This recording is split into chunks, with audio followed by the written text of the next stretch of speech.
Le contrat minier signé entre la République démocratique du Congo et l'entreprise émirati Primera Gold est-il scandaleux? C'est en tout cas ce que pense le député national Alfred Maïcha. Pour cet élu des Bukavu, le déséquilibre dans cette convention est tout simplement énorme. Une question écrite adressée à 3 membres du gouvernement a été déposée à l'Assemblée nationale. Quant à ce, vous l'écouterez dans cette édition du journal. Et puis la République démocratique du Congo a prononcé son discours ce jeudi 24 août 2023 au sommet des BRICS qui se déroule à Johannesburg en Afrique du Sud. Le Premier ministre congolais qui l'a fait au nom du chef de l'État a invité les pays du BRICS à capitaliser des atouts de la République démocratique du Congo face aux défis qui se présentent à l'humanité. Vous écouterez Jean-Michel Samaloukonde dans ce journal. Enfin, la synergie des syndicats de l'EPST a saisi le Conseil d'État ce jeudi pour obtenir l'annulation du jugement rendu par un magistrat et pour casser la décision du ministre de l'EPST Tony Mwaba, décision concernant la mise à la retraite de certains enseignants, une mise à la retraite que cette synergie qualifie d'illégale. Reportage à suivre dans ce journal.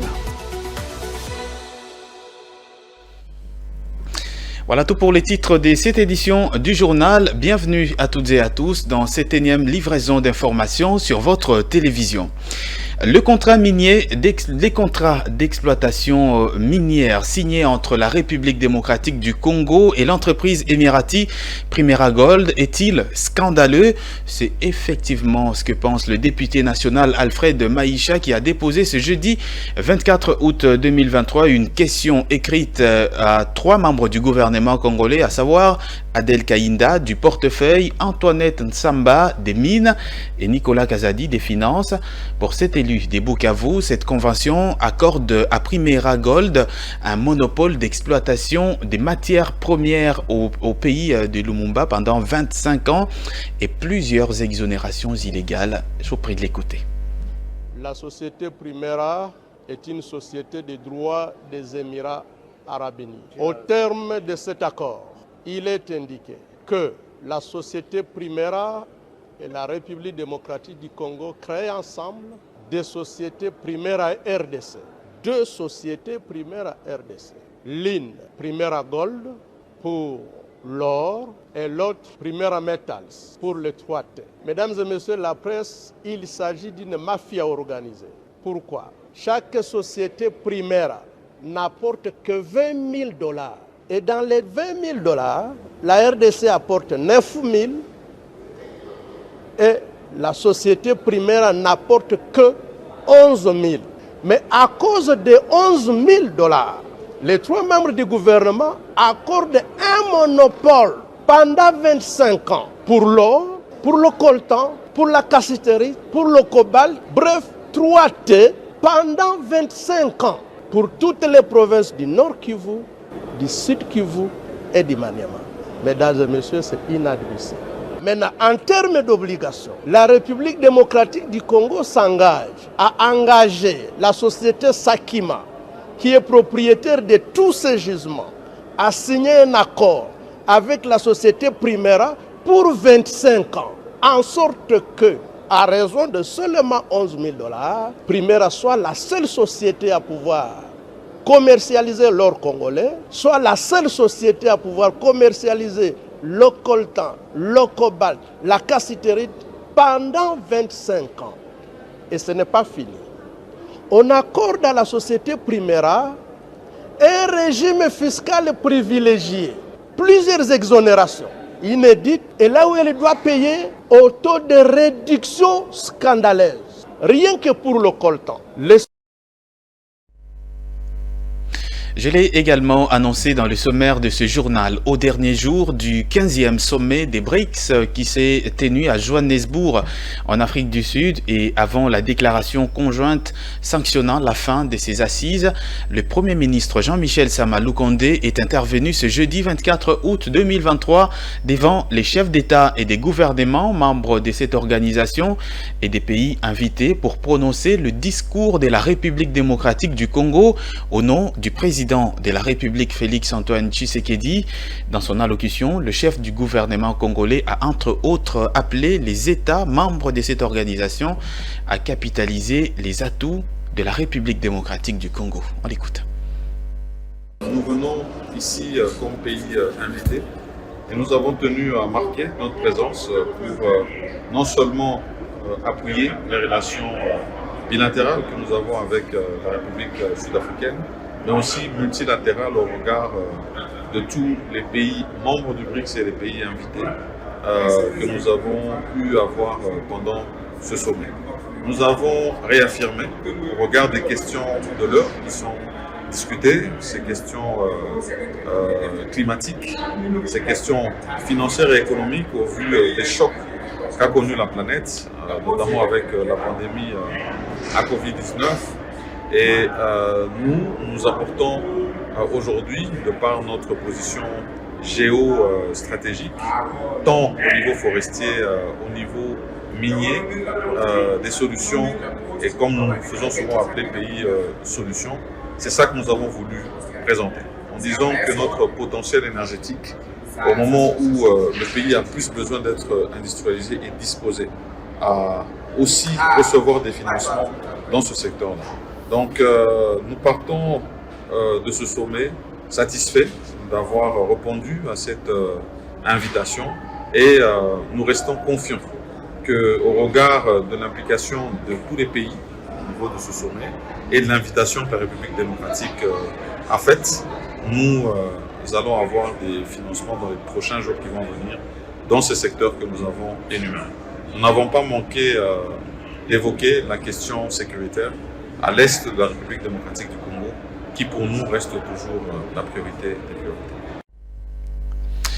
La ministre d'État congolaise en charge du plan, Judith Suminwa, a échangé le mercredi 23 août 2023 avec une importante délégation des Nations Unies dans son cabinet de travail sur la préparation du sommet sur les objectifs des développements durables qui est prévu du 18 au 19 septembre 2023 à New York aux États-Unis.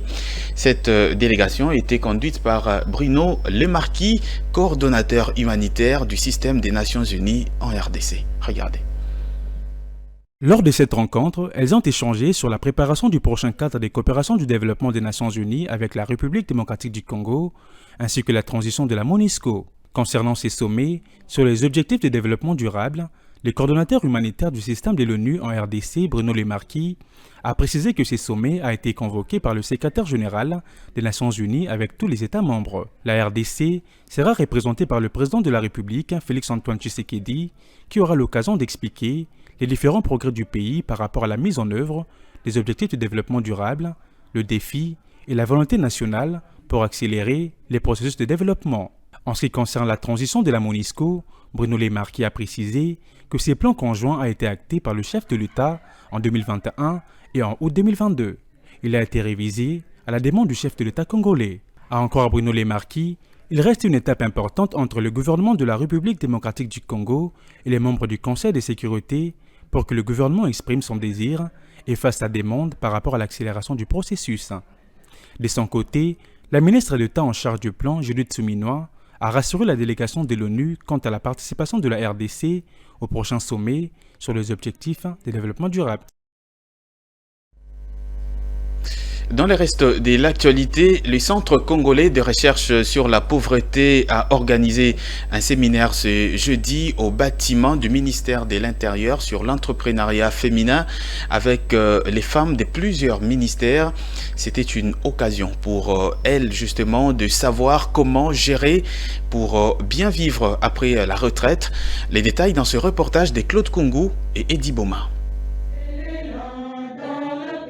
C'est l'hymne national qui a annoncé l'ouverture de ces séminaires de renforcement de capacité de plusieurs femmes de différents secteurs réunis au bâtiment du ministère de l'Intérieur. L'entrepreneuriat féminin est le principal thème abordé, une occasion pour ces dames d'apprendre notamment comment gérer ses revenus afin de vivre une bonne vie et surtout mieux gérer la retraite. L'atelier avait comme thème l'entrepreneuriat féminin. La femme demeure le socle du développement. Nous vivons dans une situation où les besoins sont élevés et que les moyens sont faibles. Mais comment les gens peuvent arriver à financer cet écart-là? C'est pourquoi il fallait que nous puissions enseigner aux mamans comment on peut le faire. Et de deux, aujourd'hui, vous savez que partout on parle de l'autonomisation économique de la femme. D'ailleurs, c'était ça le volet du chef de l'État. Et lui, il veut que la femme soit autonome économiquement. Mais comment est-ce que la femme doit être autonome économiquement? Il faudrait que nous puissions la former. Et c'est pourquoi cette formation est vraiment capitale. Faut-il souligner que le Centre congolais de recherche sur la pauvreté a pour mission, notamment, celle d'inculquer l'esprit d'entreprise aux étudiants et jeunes, avec ou sans diplôme, et d'impulser l'autonomisation de la femme. Et après cette rencontre, plusieurs femmes ayant pris part à ces assises ont témoigné de l'importance de telles assises qui mettent la femme au centre du développement et qui peuvent justement par ce biais apprendre de la quintessence de la culture de l'épargne. On les écoute. On a tiré beaucoup de choses, de par les départs de retraite de fonctionnaires de l'État, surtout au ministère des Infrastructures. Il y a quelque chose qui s'est observé, que les gens partent malheureux.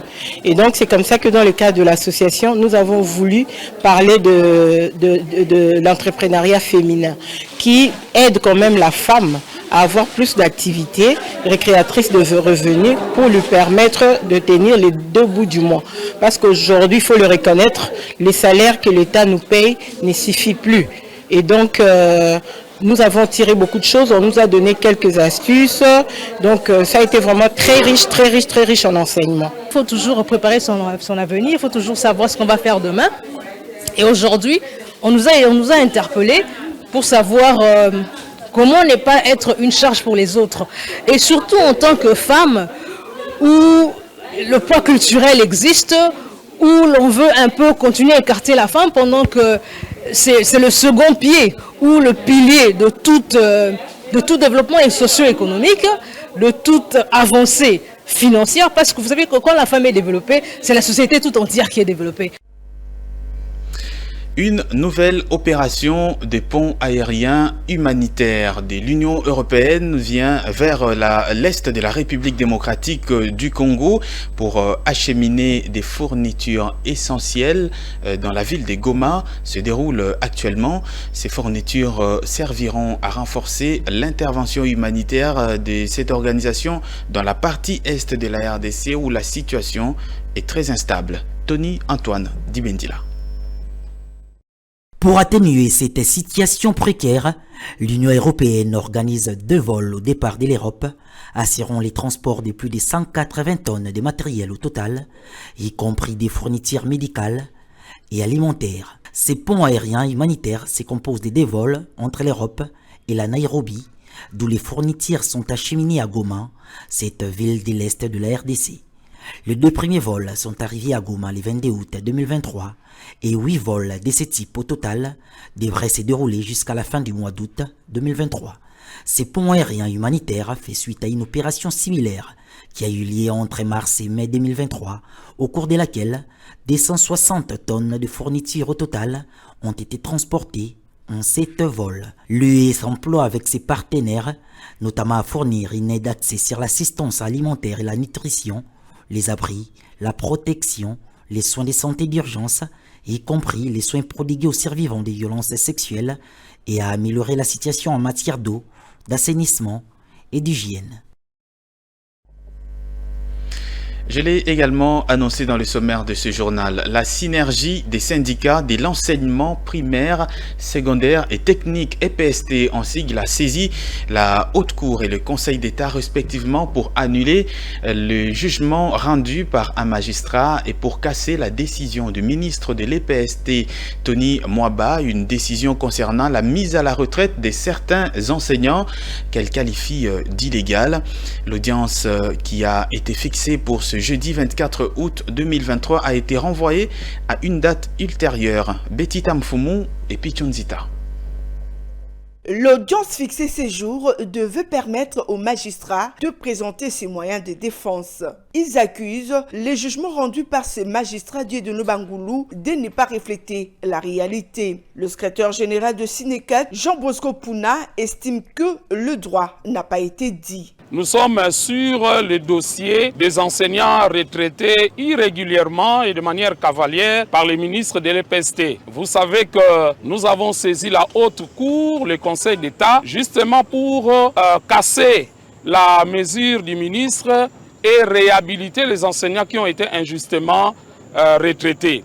Malheureusement, au niveau du Conseil d'État, il y a le jugement qui avait été rendu qui n'a pas reflété effectivement la réalité, c'est-à-dire que le droit n'avait pas été dit. Alors que les revendications n'ont pas encore obtenu gain de cause, la rentrée pointe déjà à l'horizon. Pour le secrétaire général, les enseignants doivent échanger au préalable. C'est le gouvernement qui fixe la rentrée, mais les enseignants doivent échanger pour comprendre si toutes les conditions leur permettant de faire du bon travail sont réunies. Et en ce moment-là, on peut parler d'une rentrée apaisée. Pour lui, toutes les commissions paritaires, que ce soit Bibois 1, 2, 3 ou Bouela Lodge, est un espace de corruption. Commission paritaire Mbouela 1, Mbouela 2, Mbouela 3, Mbouela 4 ou encore Bibois 1, 2, 3, eh bien toutes ces commissions paritaires, c'est justement un espace de corruption où la partie gouvernementale et la partie syndicale se répartissent des émoluments. Les agents retraités de manière irrégulière, d'après Jean Bosco Pouna,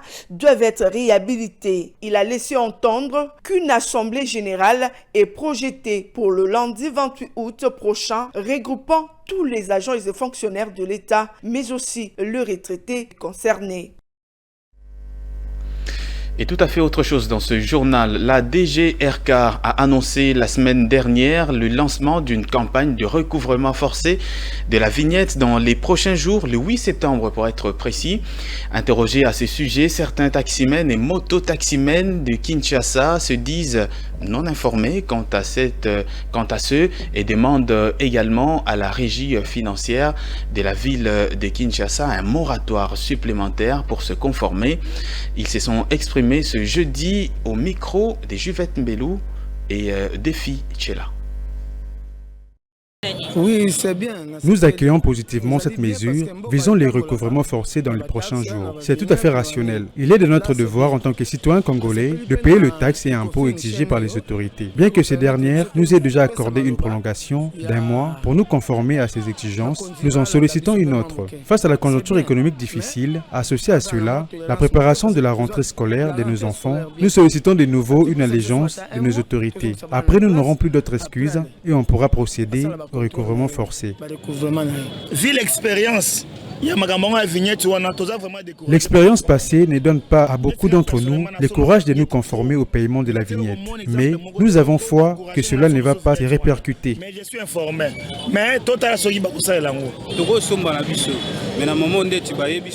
Nous sommes prêts à nous acquitter de ces devoirs, mais plusieurs personnes n'ont pas été informées. Il serait mieux que les autorités nous accordent encore 1 mois.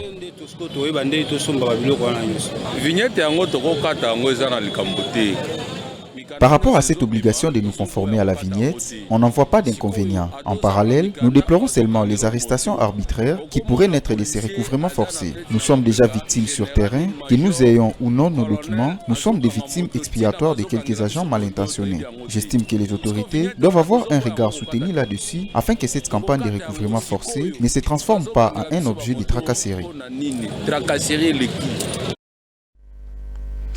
La revente des matériaux des constructions des secondes mains très présente à Kinshasa représente un secteur d'activité dont l'importance échappe à la connaissance de plusieurs personnes. Mais que représente-t-il concrètement au-delà d'être perçu seulement comme un secteur qui favorise la réutilisation de ces matériaux? À quelles difficultés font face ceux qui œuvrent dans ce secteur? Élément des réponses dans ce commentaire. Le réemploi des matériaux de construction tels que de tôle, PVC, a bien d'autres vertus, à part celle que nous lui attribuons, d'être simplement une mise en valeur de matériaux de construction déjà utilisés. Face à la prolifération de déchets dans la ville de Kinshasa, dont la majeure partie est issue de matériaux de construction, le réemploi de ces derniers peut être un moyen efficace pour réduire ces fléaux. Dans ces défis de taille de transition écologique vers une atmosphère moins polluée, ces marchés peuvent servir des leviers essentiels pour le marché de l'économie circulaire, celle qui promeut la consommation tout en limitant le gaspillage. Avec de tels avantages qu'il offre, ces marchés n'est cependant exercés que par de petits commerçants qui s'y lancent, à défaut d'avoir mieux ailleurs. Ces derniers très réticents à l'idée d'accorder un entretien, soulignent entre autres un manque d'engouement autour de leurs activités, quoiqu'ils proposent, à des prix abordables, leurs articles. Faute d'avoir un cadre légal devant régir leur secteur d'activité, ils font généralement face à des marchandages qui ne leur permettent pas de générer des bénéfices suffisants. Leurs principaux fournisseurs demeurent le grand chantier des constructions. Il s'y est dénoté que le marché des réemplois, qui est un vaste secteur d'activité, est fondé sur un cadre légal dans certains pays, à l'instar de la France. Sachez également que la République démocratique du Congo perd 60 millions de dollars américains par semaine à cause de la contrebande du cacao. Telle est la grande révélation faite par les exportateurs à l'issue des échanges qu'ils ont eus le mardi dernier avec le vice-premier ministre congolais et ministre en charge de l'économie nationale, Vital Kamerhe. Une révélation qui n'a pas laissé indifférente la population congolaise qui appelle à la responsabilité des autorités et insiste sur la transformation locale des matières premières du pays. On les écoute. Au moins, tant que nous exporter matière belé na mboka elekaka na nzela ya mabe na marché noir wana.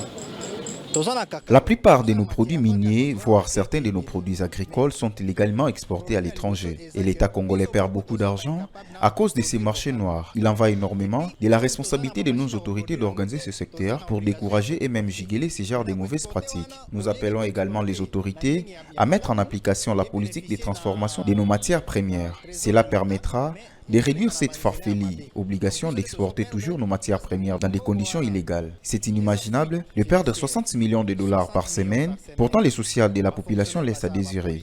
Les remèdes, comme je l'ai souligné tantôt, résident dans la transformation locale de nos produits miniers. Ministre a eu une décision à Malam. En connivence avec le ministère de l'Industrie, pour tout ça, la production, tout la production localement. Il y a un peu mais tant que tu as les canissons, la matière na biso, papa tu continuer à na passion. L'État est dans l'obligation d'organiser ce secteur.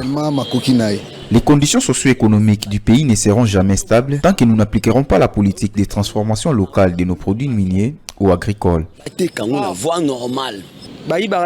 D'après ces graves révélations, nous perdons 60 millions de dollars par semaine à l'intervalle d'un an. Combien l'État perd? Comment voulez-vous que l'on se développe avec des pareilles pratiques dans notre pays?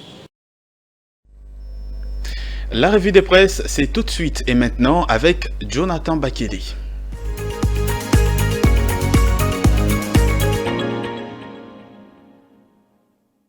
Bienvenue à toutes et à tous dans cette revue de presse économique sur Ecofin Télévision. Ouvrons cette revue de presse avec le groupe L'Avenir qui titre sa une « L'ASES et la DGRAD s'engagent à l'encadrement de recettes non fiscales mobilisées ». Le journal écrit « L'ASES et la DGRAD, bien entendu, avec l'implication de services d'assiette, s'engagent à collaborer pour l'encadrement de recettes non fiscales mobilisées au sein des ES à travers l'application de taux réduits des 50% de droits, taxes et redevances, conformément au décret numéro 20/004 du 5 mars 2020 fixant les avantages et facilités accordées aux investisseurs opérant dans les zones économiques spéciales en République démocratique du Congo. L'Agence des zones économiques spéciales, AZES en sigle, représentée par son directeur général, Ogi Bolanda, et la Direction générale des recettes administratives, judiciaires, domaniales et de participation de GERAD en sigle, représentée par son directeur général, Jean-Lucien Boniemé, ont signé un protocole d'accord pour faciliter la collaboration entre l'ASES et la DGRAD en vue d'assurer la réussite de la mise en œuvre du programme des ES en République démocratique du Congo. Au fin de réalisation de cet objet,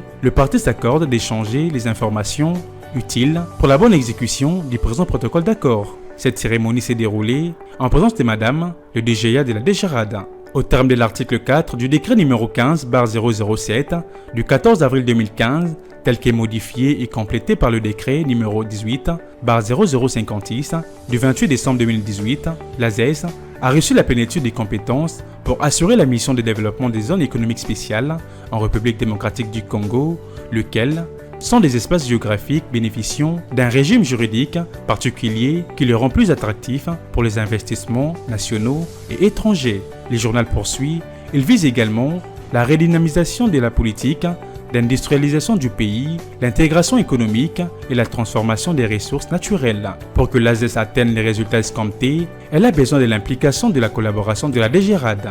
En effet, celle-ci exerce, dans le cadre des lois et règlements en vigueur, toutes les missions et prérogatives en matière d'ordonnancement et des recouvrements de recettes administratives, judiciaires, domaniales et de participation émergeant au budget général de l'État. Ainsi, l'ordonnancement qui relève de sa compétence implique le contrôle préalable de la régularité des opérations de constatation et de liquidation des 10 recettes effectuées par les services d'assiette. Poursuivons cette revue de presse avec l'agence congolaise de presse qui titre, à sa 10e page, ITIE, RDC, évaluation de la dotation des entreprises minières au développement. Le journal souligne le travail d'évaluation de la dotation des 0,3% des entreprises minières au développement communautaire en République démocratique du Congo se sont ouverts mercredi à Kinshasa par l'Initiative pour la transparence des industries extractives. Ces travaux de 3 jours d'échange relatifs à l'application des dispositions légales et réglementaires liées aux obligations sociales et à la dotation de 0,3% au minimum du chiffre d'affaires des entreprises minières en RDC constituent un cadre idéal d'évaluation à ces jours de la mise en œuvre des dispositions pour le développement communautaire 5 ans après la modification du code minier, a indiqué la ministre d'État en charge du plan et présidente du comité exécutif de l'ITIE en RDC, Mme Judith Souminatuluka. Selon elle, depuis la promulgation du code minier, plusieurs retards ont été observés dans la mise en œuvre de cet instrument prévu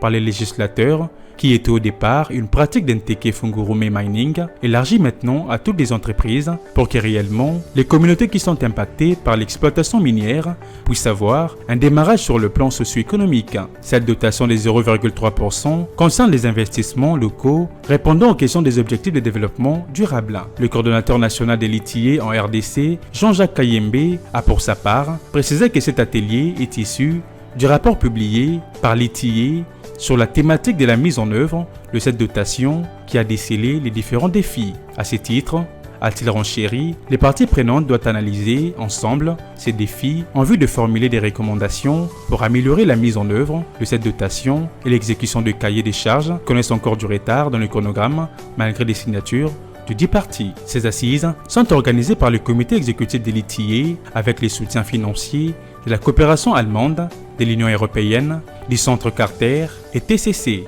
Fin de cette revue de presse économique sur Ecofin Télévision, mesdames et messieurs. Merci de l'avoir suivi.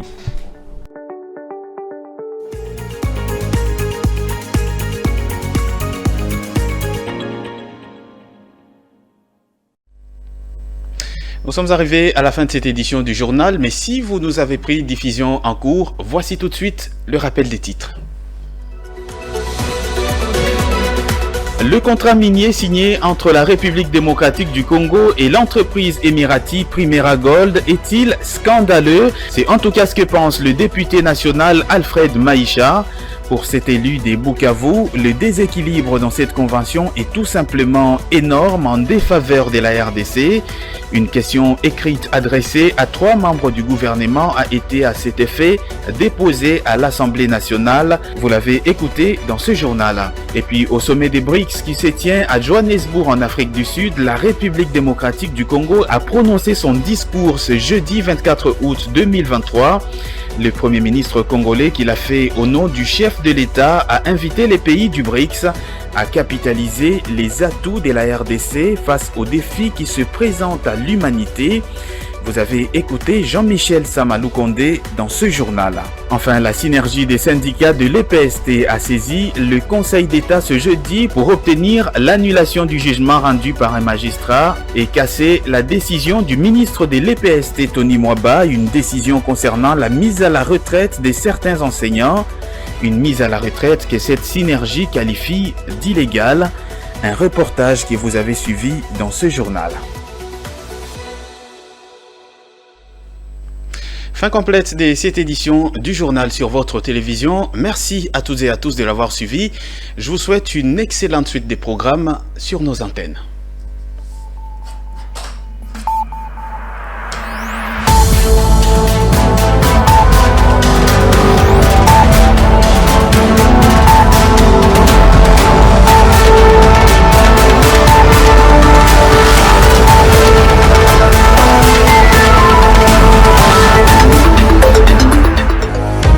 une sphère médiatique essentiellement tournée vers des contenus généralistes, où l'originalité n'a plus sa place au chapitre, où le secteur de l'économie et finance, pourtant poumon d'un État, sombre dans les oubliettes, voici enfin Ecofin Télévision.